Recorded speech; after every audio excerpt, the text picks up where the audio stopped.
और हमने उड़ीसा को केंद्र से मिलने वाले बजट को 3 गुना किया था। हमने उड़ीसा के लिए नई नई योजनाएं बन चलाई। यहां वर्ग हर समाज की समान भाव से सेवा की और इसलिए उड़ीसा की जनता बीजेपी की नीतियों को और कार्यशैली को भली भांति जान पाई। उनका एक विश्वास पैदा हुआ और दिल खोलकर हमें आशीर्वाद दिया। मैं तो इंटीरियर में जाता था, कभी मैं संकोच करता था कि अरे मेरे हिंदी भाषा में मैं बात कैसे पहुंचाऊंगा, लेकिन मैं देख रहा था कि भाषा भी कभी रुकावट नहीं बनी। भाव इतने मजबूत थे जो भाषा से भी ऊपर सवार हो जाते थे। साथियों, मुझे पहले सीएम के रूप में गुजरात की सेवा करने का मौका मिला, फिर पीएम के रूप में देश की जनता का सेवा करने का मौका मिला और आप सबने, देशवासियों ने तीसरी बार एक सरकार बनाई। मैं दुनिया में जहां भी जाता हूं, सारा दुनिया के लोगों को लगता है भाई क्या बात है, हिंदुस्तान के लोग 140 करोड़ का देश, इतना बड़ा देश, और लगातार एक सरकार को बार बार चुनता जा रहा है। हम 14 में आए, 19 में आए, उससे दुनिया में जितना प्रभाव था 24 में उससे अनेक गुना ज्यादा हो गया है।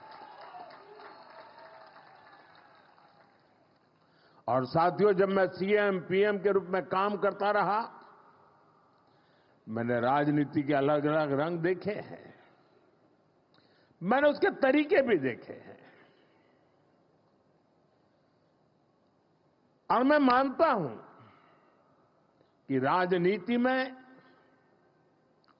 नीतिगत विरोध ये बहुत स्वाभाविक है, ये लोकतंत्र का स्वभाव है। किसी भी निर्णय को लेकर अलग अलग मत हो सकते हैं। राजनीतिक दल अपने हर तरह के विचार जनता के बीच ले जाते हैं और पूरा अवसर होता है जनता को प्रशिक्षित करने का। हर राजनीतिक दल को, राजनीतिक विचार को हक होता है और ये अधिकार का भरपूर उपयोग कर भी सकते हैं। राजनीतिक दल अपनी बात जनता के बीच पहुंचाने के लिए, जनता को जागरूक करने के लिए आंदोलन भी करते रहते हैं। लोकतंत्र की, संविधान की मर्यादाओं में रह करके अपने विचार को प्रकट भी करते हैं और आंदोलन पहले भी होते थे, आंदोलन आज भी होते हैं। लेकिन पिछले कुछ समय से एक बहुत बड़ा बदलाव आप सभी महसूस कर रहे होंगे। भारत की संविधान की भावनाओं के उसे कुचल दिया जाता है। लोकतंत्र की सारी मान मर्यादाओं को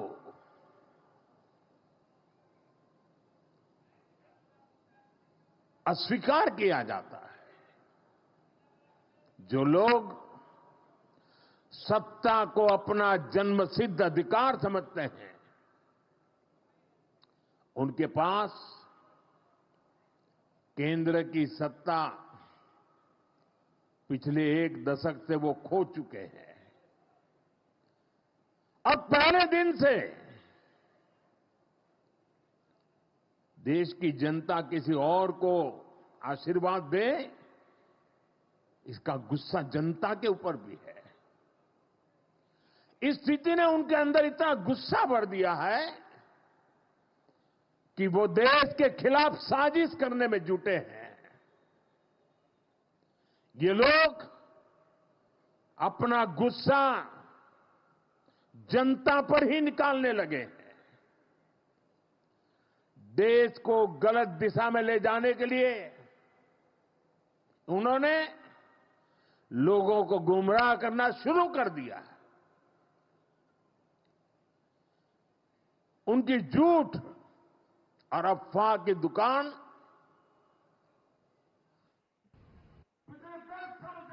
है।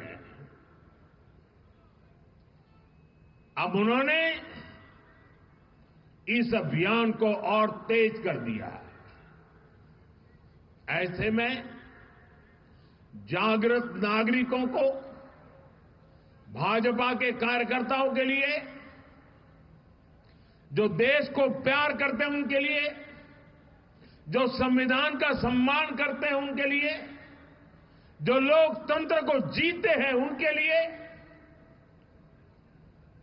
ऐसे लोगों की हरकतें, उनके इरादे, उनके कारनामे बहुत बड़ी चुनौती बनते जा रहे हैं। और इसलिए मैं सभी देशवासियों से कहना चाहूंगा, लोकतंत्र के प्रति समर्पित हर कार्यकर्ता को कहना चाहूंगा,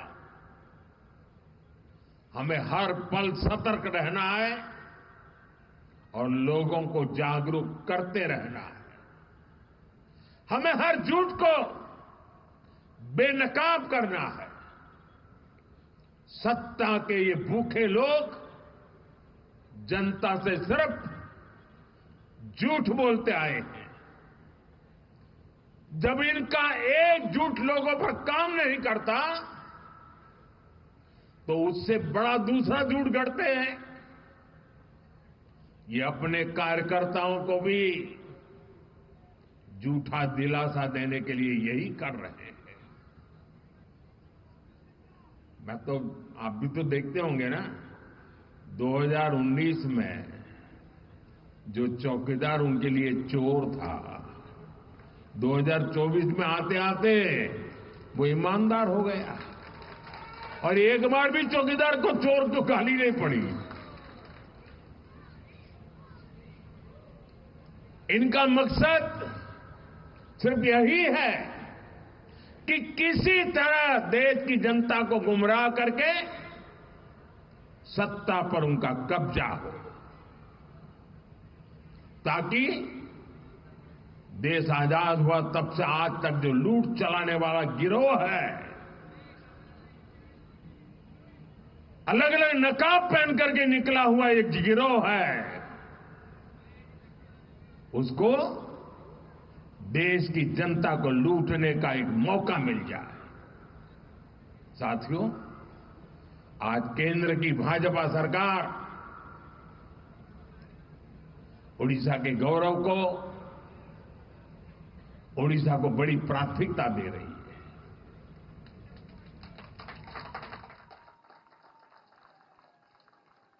इसी महीने ओडिशा में आप सभी ने बाली यात्रा का भव्य आयोजन किया, सफल आयोजन किया है।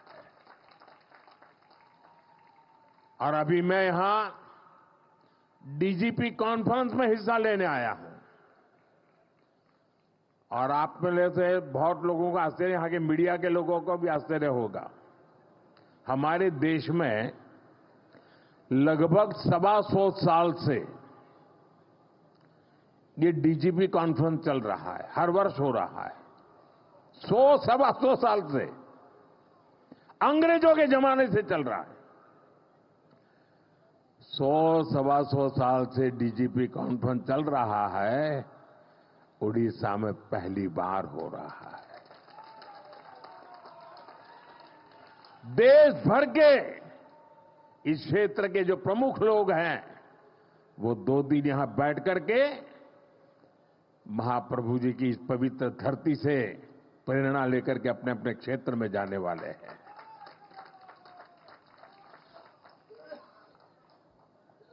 अभी तो डीजीपी कॉन्फ्रेंस है, अभी 4 दिन के बाद 4 दिसंबर को यहां पर नौसेना दिवस का अवसर इस बार पुरी में ऑफ डेमो 2024 का आयोजन हो रहा है। ये भी अपना अपना बहुत बड़ा अवसर होता है। वो भी पुरी के ब्लू फ्लैग बीच पर नौसेना का अपने सामर्थ्य का प्रदर्शन करेगी। इसका मतलब कि पूरा उड़ीसा वैश्विक नजरों की केंद्र में आने वाला है। और फिर एक महीने के भीतर भीतर 2025 में जनवरी महीने में ही 8 से 10 जनवरी भुवनेश्वर में प्रवासी भारतीय दिवस का बहुत बड़ा आयोजन है। विश्व भर के लोग आने वाले हैं। दुनिया भर के लोगों का आपको स्वागत करने का अवसर मिलने वाला है। और यहां लोग जो भावनाएं लेकर के जाएंगे, पहले G20 में अलग प्रकार के लोग आए थे। ये हमारे देश के ही लोग हैं जो कई वर्षों से विदेशों में रहते हैं, वो सब आ रहे हैं। और ये लोग जब वापिस जाएंगे ना, तो उड़ीसा की इतनी कथाएं दुनिया भर तक पहुंच जाएगी। उड़ीसा का भरपूर प्रचार प्रसार होगा और यहां पर्यटन के अवसर बढ़ेंगे। हम उड़ीसा को देश ही नहीं, दुनिया के नक्शे पर प्राथमिकता दिलाना चाहते हैं। इस तरह के आयोजन उड़ीसा को मिल रही प्राथमिकता का प्रमाण है। आप अभी से प्रवासी भारतीय दिवस की तैयारियां भी जरूर करें और G20 से भी शानदार होना चाहिए। एक ऐसा अवसर है जिसमें हर कार्यकर्ता अपने सामर्थ्य का प्रदर्शन कर सकता है।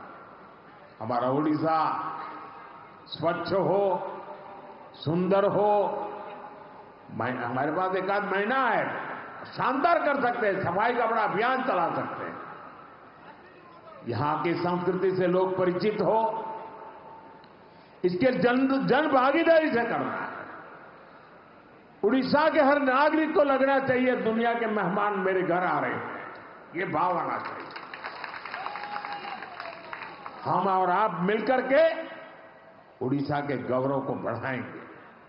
साथियों, उड़ीसा में डबल इंजन की सरकार बनने के बाद यहां हर सेक्टर में विकास ने नई गति पकड़ ली है। उड़ीसा में एक साथ हजारों करोड़ की इंफ्रास्ट्रक्चर परियोजनाओं पर काम शुरू हुआ है। सरकार की कल्याणकारी योजनाओं का फायदा हर वर्ग को मिलना शुरू हुआ है। खेल हो, शिक्षा हो, पर्यटन हो, हर क्षेत्र में उड़ीसा ने जो रफ्तार पकड़ी है वो अभूतपूर्व है। उड़ीसा के शहरों में आधुनिक सुविधाएं, नई नई सुविधाएं जोड़ी जा रही हैं और राज्य की भाजपा सरकार यहां स्टार्टअप इकोसिस्टम डेवलप करने पर फोकस कर रही है। नौजवानों का उज्जवल भविष्य का शिलान्यास हो रहा है। राज्य की धरोहर को समृद्ध बनाने का अभियान भी तेज गति से चलाया जा रहा है। मिशन पूर्वोदय से भी उड़ीसा का विकास की नई रफ्तार पकड़ रहा है। जब इंफ्रास्ट्रक्चर बेहतर होगा तभी यहां की खनिज संपदा, यहां के समुद्री तट औद्योगिक अवसरों में बदलेंगे। साथियों, नए उद्योग प्रदेश में आए, इसके लिए सरकार द्वारा सही नीतियां और सही नीयत की भी जरूरत होती है। और जो आज देश और दुनिया के लोग अनुभव कर रहे हैं, भाजपा की सरकार बनने का कारण। और ये काम उत्कर्ष उत्कल अभियान के जरिए हो रहा है। उड़ीसा को नए निवेश के लिए तैयार किया जा रहा है। यहां नए उद्योग लगेंगे, नए अवसर बनेंगे, युवाओं को रोजगार मिलेगा। युवा बड़े बड़े अवसरों के लिए तैयार हो, उनके सामर्थ्य का सही इस्तेमाल हो, इसके लिए शिक्षा व्यवस्था में भी बड़े परिवर्तन की जरूरत है। इसलिए भाजपा की सरकार आते ही हमने राज्य में राष्ट्रीय शिक्षा नीति को पूरी तरह लागू किया। उड़ीसा में स्कूलों के लिए पीएम-श्री योजना और हायर एजुकेशन के लिए पीएम-ऊषा योजना को भी लागू किया है। भाइयों बहनों, एक और हम भविष्य निर्माण की दिशा में आगे बढ़ रहे हैं। दूसरी ओर उड़ीसा को जन कल्याणकारी योजनाओं का भी लाभ मिल रहा है।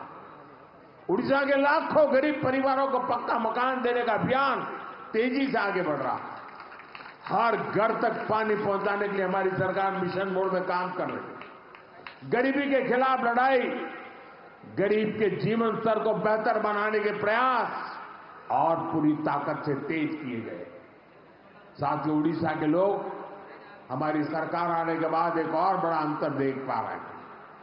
हमारे मुख्यमंत्री मोहन चरण मांझी जी आज उड़ीसा के अलग अलग हिस्सों का दौरा कर रहे हैं। उड़ीसा को पहली बार गांवों में पता चलता है कि मुख्यमंत्री गांव में भी कभी आते हैं। जनता से जुड़ना और जनता के बीच जाकर उनकी समस्याओं को समझना, यही भाजपा की परंपरा है, भाजपा की संस्कृति।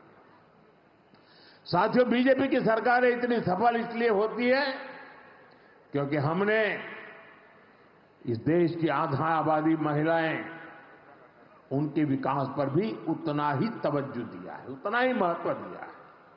ओडिशा में भी हमारी सरकार बनते ही माताओं बहनों के लिए कई बड़े कदम उठाए गए हैं।